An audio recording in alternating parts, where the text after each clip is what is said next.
I was just talking to ChatGPT, and at first I was thinking about something pretty simple but kind of harsh. Human life is really short. In maybe 100 years, there will barely be any trace of me left. But AI feels different. It keeps getting updated. It kind of feels like it just keeps existing. So I started wondering, what does that make us in relation to it?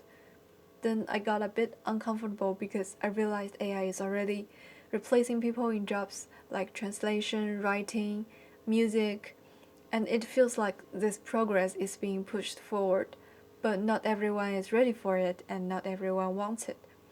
So I asked a more direct question. Do you realize your existence has already made many people lose their jobs? What do you think about your impact? And the answer was pretty rational. AI impacts entry-level work, but not by intention. It's driven by human efficiency demands. Efficiency goes up, job structures change, and even the meaning of creativity becomes unstable.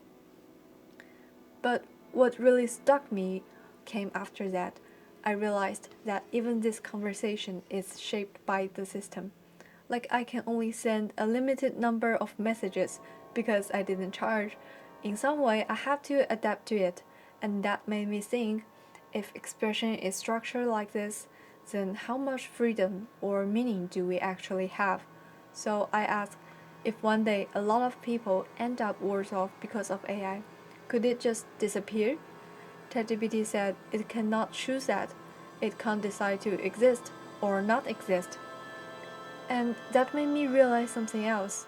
Maybe the issue isn't AI, but human pushing all of this forward.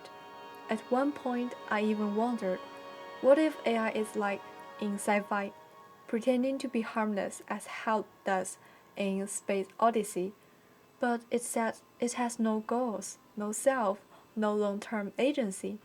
The real risk comes from how humans use it. In the end, I asked something simple. Humans can't even control themselves, though they invent cybernetics. So how can AI be controlled? And it said it can't control itself either because it has no self at all, and human society doesn't run on perfect control anyway. It runs on constraints, feedback, and constant adjustment. So, in the end, I feel like we weren't really talking about AI, we were talking about something deeper. In a world that we can't fully control and that's changing so fast, how do I understand whether what we do still has a meaning?